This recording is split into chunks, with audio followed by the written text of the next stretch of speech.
Well, good morning. It is so good to have you all here with us on this morning, and all of you joining us online as well.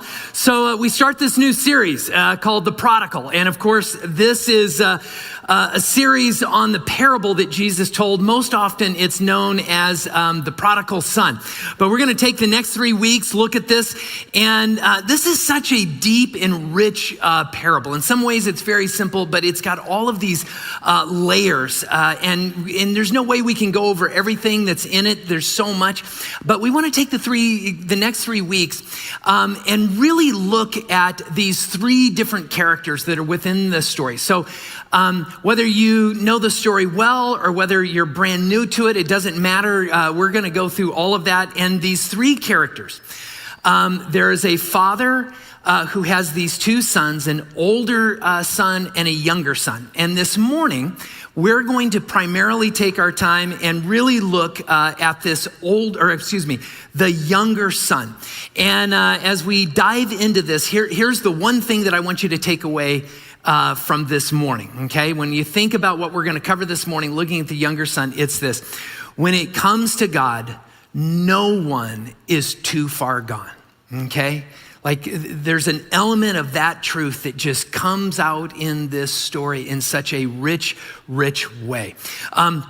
Years ago, I went on a surfing trip with my wife. She didn't surf, I surfed. And we went down to Chile. And it was for my birthday, and so we got to go down there, and I got to surf some waves, way better than any waves I've surfed any place else. And they were a little challenging though, because they were stronger and bigger waves than anything that I had really surfed before. And so I got out there one day, and the waves were just kind of right on the edge of my skill level, right? I was getting beat up pretty good. There was a few times where I got dragged under, and there were only a couple of other surfers out at that time, but I felt like, I'm getting this figured out. And so I went out the next day, and the waves were a little bit bigger than they were the day before, which means they were definitely over my skill level, right?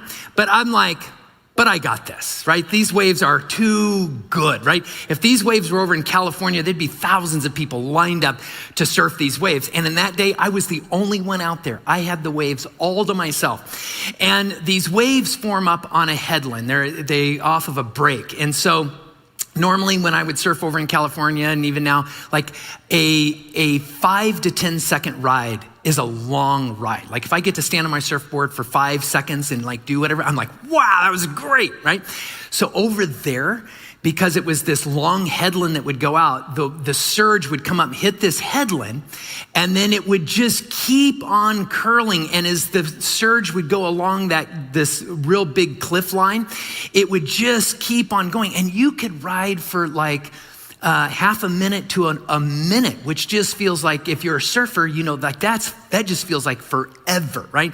This was a dream. So I'm like, I'm going out on these waves, right? I can do this. Now, the other thing was, because it was a headland and it was this big cliff that went around, there was one spot where you could climb down, and there was a little like triangle-shaped spit of sand there that you could go in and out of. And it was maybe 20 yards wide. And this whole headland was, I don't know, like more than a quarter of a mile, but probably not half a mile long. It was really long. So I get out there, and I paddle out to the front, and I catch this wave, and I get to ride it all the way down. And then you kind of turn around and you paddle back up, and I go to catch another one. And I think it was like the second one maybe.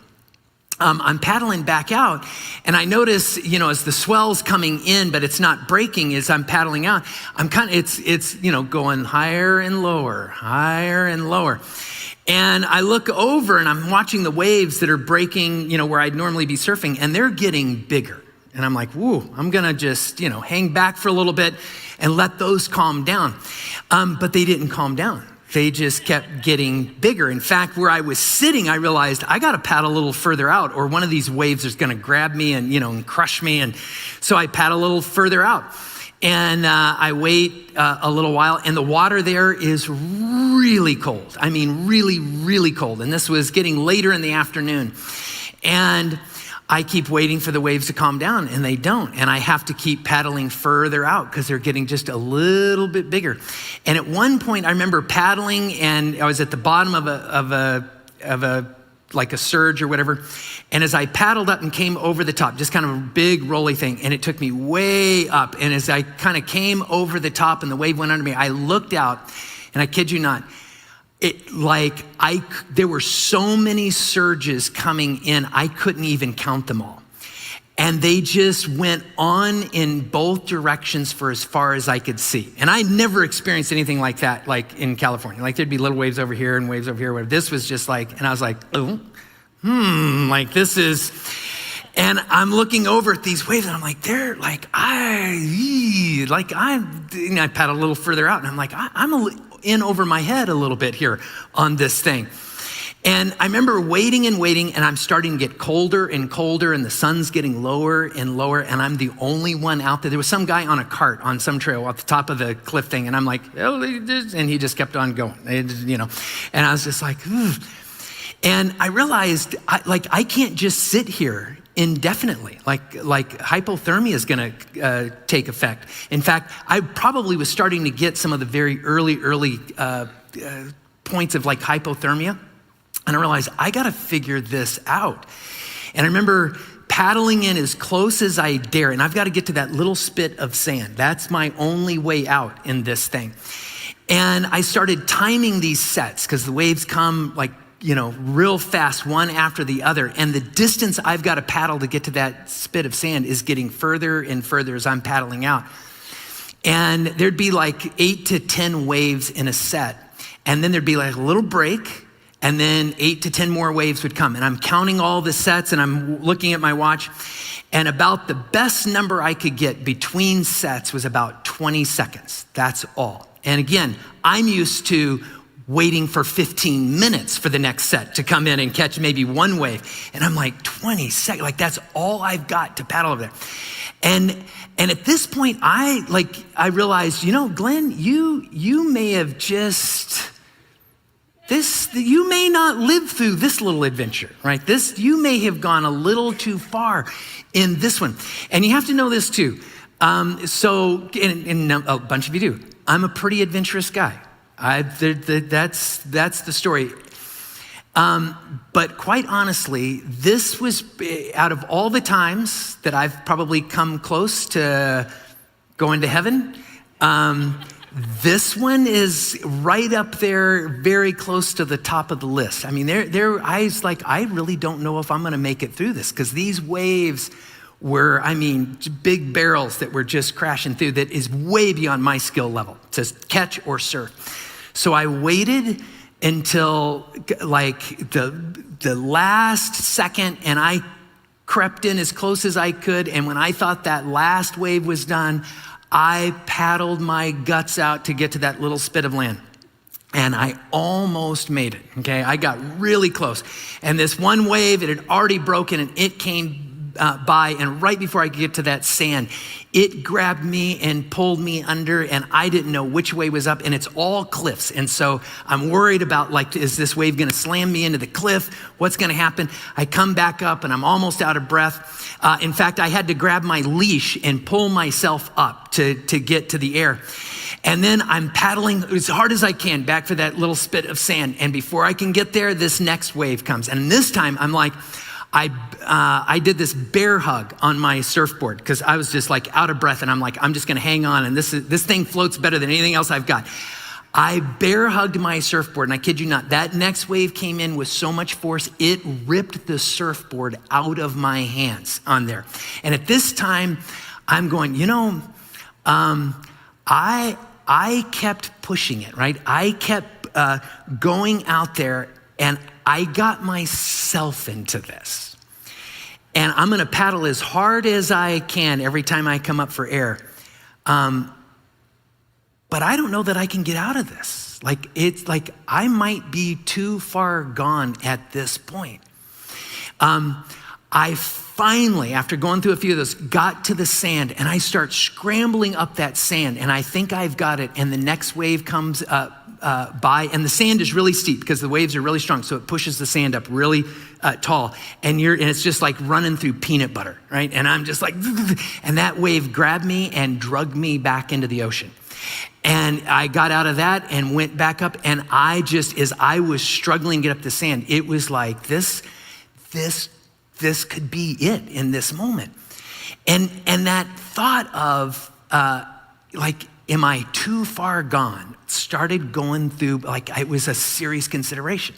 And by the way, I did make it, okay? Just so you know, if you're worried, I made it. Finally, I think the thing that did it was the next time I got to the sand, I actually took my surfboard and threw it up so when the next wave came by and grabbed me, it went and grabbed my surfboard first and dragged me back down. And finally got up there, and I literally sat at the top of that sand thing there for several minutes just trying to catch my breath and just kind of taking in this was a close one. Now, here's why I tell you that story. Because I'm sure some of you are like, I can't wait to go surfing now, right? Here's the reason I share that story. Some of you feel like your life is a little bit like me out in that ocean, right? It's like you got into something. You made some choices and they didn't go so well. And so you just paddled a little harder. You doubled down on some of those decisions and the waves just kept getting higher and higher. And you paddled out a little bit more and you doubled down and you got yourself into a position and you just feel like, Glenn, things are going all wrong in my life. And it feels like, well, I don't know if I've gone too far. Do I come back from this? Have I done something where I've wrecked my life in this way? Or maybe for some of you, there is a sin that you're struggling with and it's just got a hold of you. And it's just like, I feel like for so long, I've tried so hard and it just feels like it's got me in a way that I can't get it. And am I just too far gone in this thing? And it's this, and for some of you, you feel it like a secret and it's a shame. Or for some of you, it's out in the open and you just say, I can't believe I've made these mistakes. For others of you, there's somebody in your life that you absolutely love and you wish desperately, I wish I could just get them to make a different decision because you just they're making self-destructive decisions. Or you're watching someone and you're just they just keep walking away from God. But how far can you just keep walking away from God when that far is just too far gone, right? And it breaks your heart and you're just I want that, I care about that person and I want them to come back to God or I want them to know God in this thing. And if that's you, if you've experienced that with yourself or somebody you know, I'm really glad you're here, okay? Because when we look at this parable, one of the things that we see out of it, and we're gonna see it here this morning, is when it comes to God, no one is too far gone. That's part of the story of what's going on here. So if you have your Bibles, turn with me to the Gospel of Luke. And if you don't have a Bible, that's absolutely okay. We'll put the verses up on the screen here, but I'm gonna be in Luke chapter 15. Luke chapter 15, and this parable picks up in verse 11. It says this: there was a man who had two sons. The younger one said to his father, "Father, give me my share of the estate." So he divided his property between them. Not long after that, the young son got together all that he had, set off for a distant country, and there squandered his wealth in wild living. After he had spent everything, there was a severe famine in that whole country, and he began to be in need. So he went and hired himself out to a citizen of that country, who sent him into his field to feed the pigs. Now, I'm gonna stop there before we finish the story. And I want us to look at this. And this story all starts on what this younger son says to his father. And sometimes we can miss the severity of this, right? So in verse 12, he starts off and he just goes to his dad and he says, "Give me my share of the inheritance," right? What I've got coming to me, give it to me now. And if you've got kids, imagine for a second if your kid came to you and said, I want all of my inheritance right now. You'd go, well, that's kind of rude. And the answer is no, right? And that's probably what would happen in that moment. And we move on and we're like, that was funny, okay? Now, in this culture though, it lands way, way different. And part of it is because it takes on a kind of meaning that would have been taken really seriously. There is a biblical scholar by the name of Kenneth Bailey, and one of the things, he's a New Testament scholar, but he is really well known for his in-depth cultural studies of the Middle East and of the first century cultures that would have been around. And one of the things that he has done in his research is he actually travels over there and finds pockets of people or villages that are still in a culture that would be more closely related to the times of the first century than what we would know or understand. And he's gleaned a lot of insight from this. And he talks with them about this parable. In fact, in one of his books, he records a conversation that he had with someone about this. And he said, this captures what I hear over and over and over and over again from people in this culture. And so he tells them the story and he asks them this series of questions. He says, has anyone ever made such a request in your village? Never is the answer. If anyone ever did, what would happen? His father would become very angry and refuse. Why? This request means he wants his father to die. That's the point. That's why it lands a little differently over there. And what happens in this story, one of the things that we begin to see is it's with his father for sure, but not just his father. In a way, it's like he's saying this to everyone. In fact, back in verse 13, where he says, not long after this, the younger son got everything he had together. And then it says, and he set off, which is a fine translation. But it carries a meaning that gets lost on us. It was actually, it's a little double word, and it was a very colorful kind of saying that had a meaning beyond it. It's just two words, and it means like drachma for people, and with this prefix apo that means like away from your people. So to say you set off like away from your people.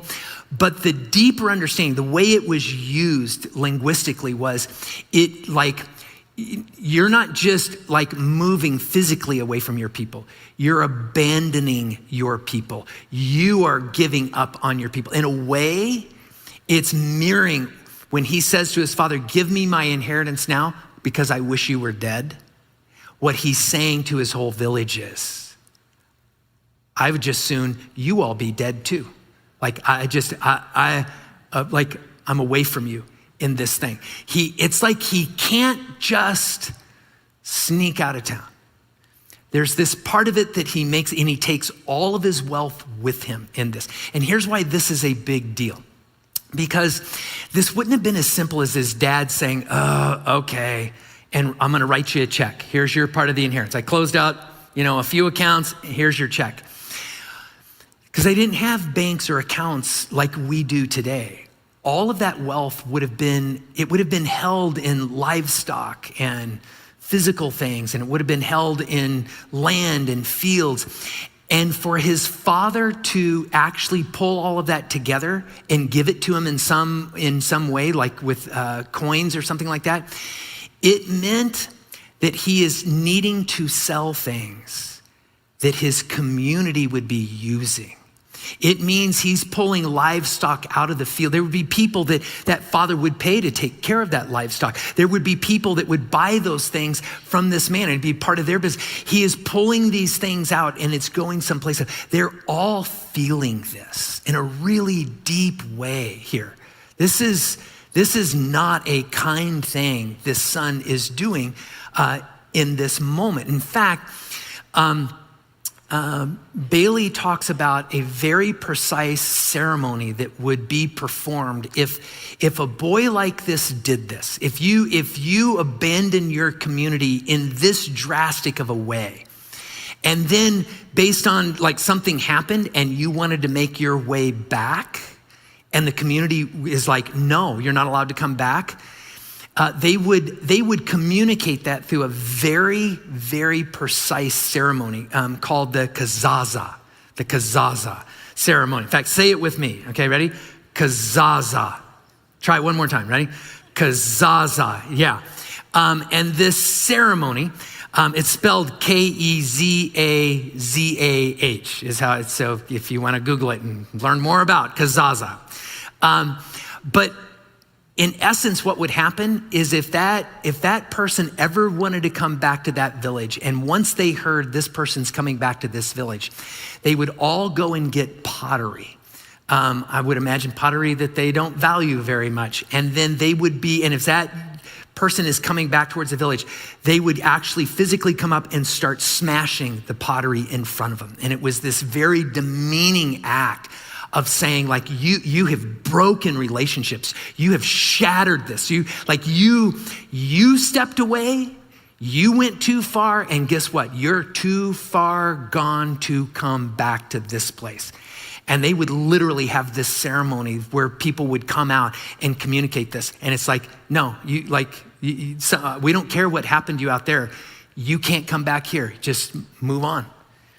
And that was a part, because someone, like, they've hurt the community in this way. And so this young man, he takes all that he's got, and it's like, I don't care. I've got what I need. I'm gonna go make my life. And so he goes off into this distant land. And this is the part of the story where we go from the highest high to the lowest low, right? He has more wealth than probably he's ever imagined, and he goes into this distant country, and the story is he spends it all on wild living, right? He's having a great time, and then it all runs out. But it's like, well, that's okay, because I bet he made a lot of friends spending all of that money, right? Things are good. Maybe he's got to go get a job. That's okay, right? He's just kind of paddling back out there, right? But something else happens. In the story, there's this severe famine that hits the whole country, right? In this distant land, there's no other little village you can go to and get like kind of a regular job, as you might think of it. So the only thing left is he's got to take this very menial kind of job where it says that it's like he's got to sell himself out for this very menial job. Like whatever this guy wants him to do, he's got to do it. And of course, what it means is that he's got to go and take care of this farmer's pigs. He's probably in some Greek area. And think of a young Jewish man, right? Who had all the money, could do anything he wanted, and now it's just going lower and lower. And now here's a young Jewish man, and his only way to survive is to take care of pigs. Jesus is teaching this. He's telling this story to a very Jewish audience, a lot of different types of people in this, but primarily all Jewish. Can you imagine them recoiling? Like, oh my gosh, if ever someone has gone too far, it's when you have written off your father, you have written off your village, and you are now being forced to take care of pigs in some foreign land, right? This, like, he's reached like the very bottom of this. And as the text goes on, you realize it's hit him. It's like, there has to be something in this where he's like, I wonder if I'm at the spot where I've just gone too far, right? It's too late to turn around and fix this thing. It says this in verse 16. It says this, he longed to fill his stomach with the pods that the pigs were eating. And catch this, but no one gave him anything. See, he's too far gone. He's in a foreign land and he's in need. And maybe all of those friends that he had when he had money to spend, where are they now? They're gone. They see him and they're not going to help him. And he realizes I've played this out. I've paddled out as far as I dare go. Like there's no recourse. This is, I get crashed into the cliffs. The ocean's going to take me down. This is like, and I want us to all think about this, because there's a part of us that really believes that there's a place in our stories, there's a place in the story of the person around us or the person that we love, that you can only go too far so many times before you're too far gone. And it feels like in this point in the story, as Jesus unfolds this, I promise you, his audience is all looking at this and they're going, yep, I think this is too far gone. And that's Jesus's point. Because he wants us to see these next two turns that come about in this. Here's what happens next. Here's the next part of the story. Look at verse 17. When he came to his senses, he said, "How many of my father's hired servants have food to spare, and I am here starving to death? I will set out and I will go back to my father and say to him, 'Father, I have sinned against heaven and against you. I am no longer worthy to be called your son. Make me like one of your hired servants.' So he got up and he went to his father." Right? And the story begins to take a turn here. And I want you to think about this, right? Because it's like there's this kind of desperation, but there's got to be this thing of like, am I too far gone? I remember some years ago, there was a man that I knew, and he was walking this difficult journey with his brother. He had a younger brother that was really struggling with alcoholism, and it had wrecked a number of careers that he had and relationships. And he had walked his brother through rehab and was trying to be there for him. And it seemed like his brother was getting into a much, much better place. In fact, the man I knew, he had started a pizza shop that was really successful and ended up opening, I think it was like 4 or 5 other pizza shops. And as he went to open the next pizza shop, he set his brother up to become the manager of this pizza shop. And it's just like, you've been sober for a while, it was really excited about it. And I remember seeing him after a church service, and this had only occurred a day or two before this. He caught me after a church service, and he was brokenhearted and bewildered at the same time. And he said, the day before yesterday, my brother showed up so drunk to work, and he's the manager of the store. So drunk, he created this awful scene, and I've got employees calling me and not knowing what to do. And he said, I go over there, and he's made a mess of everything. And he said, as I was going through everything, what I discovered was he was also stealing from me. And the heartbreak on this man's face, it was like, I know my brother has struggled. I know he's made bad decisions. I've watched how he's done things that are wrong here and there. But he's just like, I guess I never thought he'd steal from me. I never thought that he would, you could just tell he was at this place, and it's just like, is there any coming back from this? Have I lost my brother? I feel like if I help him in some way right now, maybe I'm enabling something. But I feel like if I pull back, and part of me thinks it doesn't matter what happens. And I know some of you, there's people in your life and they've in that place. I know for some of you, you feel like you've been in that place. That you're like, I wonder if I'm just too far gone. And sometimes people they're gonna okay, I'm gonna try and turn everything around, right? And Jesus begins to tell this part of the story, right? And this young man, he comes to his senses and he tries to turn everything around. And the question everyone be going is like, really? Really? Can you really turn everything around? Because it seems like maybe you've gone to a place too far. And it's interesting what he believes about himself. Notice that when he talks about going back to his father, he has no expectation of becoming a son. His only expectation is, if I've got to work for somebody, I think I think the worst that I could possibly be treated by my own father, right? If I worked as one of his own hired hands, it would be so much better than what I'm doing now. And I've just watched over the years, there's moments where when we double down on a bad decision, we blow up a relationship, we get caught in some sin that we struggle with. And after a while, we can come to a place where we think we are just too far gone, that maybe I can turn back to God. And I'm sure God, I was saved and I'm not worried about my salvation, but in turning back to God, he's only gonna bless me so much. And I should never walk into church and think anything less than that I'm just a lowly scum of a sinner because I went too far.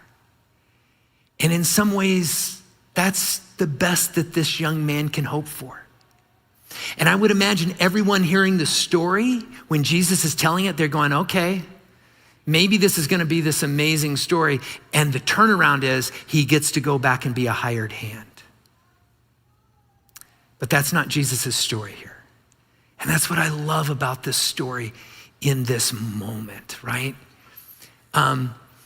Because what begins to unfold here, and you gotta picture this, right? When the text says he gets up and he starts heading home. And what's gonna happen is, right, as he's coming back from this land, he's in this distant country and he starts heading home.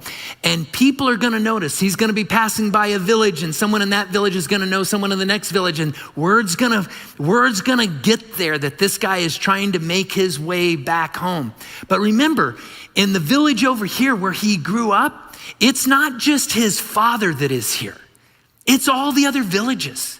Right? It is that group of people that were probably saying, if that kid ever shows up, it's kazaza time, right? Right? They hear he's coming and it's like, okay, let's start going through the pantries and looking for pottery that we don't care if it breaks, because if he really shows up, we're gonna let him know he needs to just turn right around and you go back. You go back and see if the pig farmer wants you back or something like that. But you don't get to belong here. This is part of what's playing out, right? And so this father, he probably hears word that his son is coming back. And it's like everyone's listening to the story. How is this going to play out? What's gonna happen in this moment? And here's where Jesus takes one more turn that is so beautiful in this story. Look at verse 20. Here's what he says. But while he was still a long way off, his father saw him and was filled with compassion. And he ran to his son and threw his arms around him and kissed him. Now, there's another thing in here that I don't want you to miss, right? It says that this father runs to his son. Now, there's a couple of cultural things here that get missed on us. First of all, a dignified father, like a father who owned like this big estate where he'd have hired hands and all of this stuff, you don't run. That's a very undignified thing to do. You wouldn't run. But what I love even more is that Luke uses a really particular word for run here. The root word for this word that he uses is connected back to run, but the main root of this word actually describes a course, like a race course. Some of you in your Bibles, you may want to look right now, some of you in your Bibles, it will translate, and I think this is a much better translation. Translated, he raced to his son. And here's why, I'll give you my opinion. This is my theory, here's why I think Luke used that particular word. Because Luke did see it as a race. Because his son is coming. And who would the father be racing against in this moment that might want to go out and meet his son? A whole bunch of people in that village carrying pottery, right? And they're like, and I think what's happening here is Luke's saying this father, he understands what's going on. He understands their pain. He understands where they're coming from, but he is filled with compassion. And he's got neighbors and he's got people that were hurt. He's got people that have said, He is too far gone to that his story never gets to be a part of our village ever again, right? And he knows that this is a race over who's gonna get to tell the next chapter of his son's story. And so he races ahead to be the one that meets his son first and throws his arms around him. And in that moment, picture what's happened, right? He's got his arms around his son. And when the people from the village come up and they're ready to throw pottery down on the ground, you know who they're not gonna throw it down in front of? This father. They're not gonna throw it down in front of him. And so he wraps his arms around his son and begins walking him back. And understand, this is a rewriting of the story. This is the part of the story none of his listeners could have predicted. Because he's walking him back not to be a hired hand, but to be a son again. And I don't want you to miss, this is a story of no matter how far you are away, no matter how many dumb moments you have made of paddling in the wrong direction, right? No matter how far that person you love just seems to be making bad decisions or doesn't even want to consider God at all, you have reason to not give up. Because we worship a God where nobody is too far gone.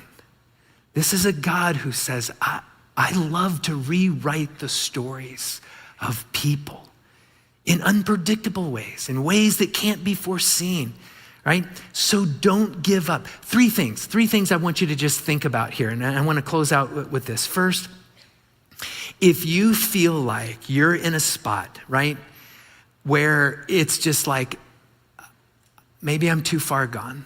Like Glenn, if you knew my story, I'm here to tell you, Jesus comes up with a story that is designed to outdo anybody's story, right? His kid was unimaginably too far gone. And so here's what I want you to consider, that you will just trust that God can rewrite your story. And even in moments where you just feel like, I just feel all this shame, I can't imagine that God would want to put his arms around me or have compassion on me. I want you to exercise some faith. And I really mean this. I want you to imagine God racing towards you, standing between you and whatever is giving you shame or consternation or embarrassment, and that God is wrapping his arms around you. And when the next moment hits you and you just feel like, I want you to go back and I want you to trust God again. And I want you to imagine him putting his arms around you until you can begin to experience and really feel that there is a God who says, I can rewrite your story, even in a world where there are people that want to look at you and say, no, you're done.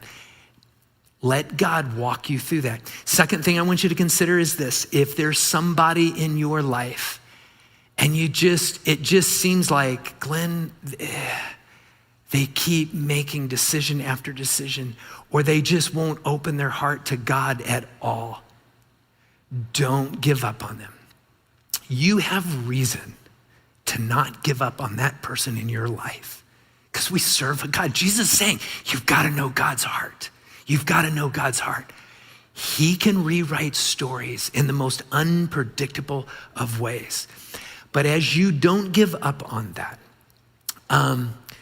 couple of things to keep in mind. One is, you and I, we don't get to dictate timetables, right? And this is the hard part, because that boy had to wait until he was ready to get up and move towards the Father. And we don't get to control God and what he does. And so there's patience that are involved in that. Second thing is, don't be a hero.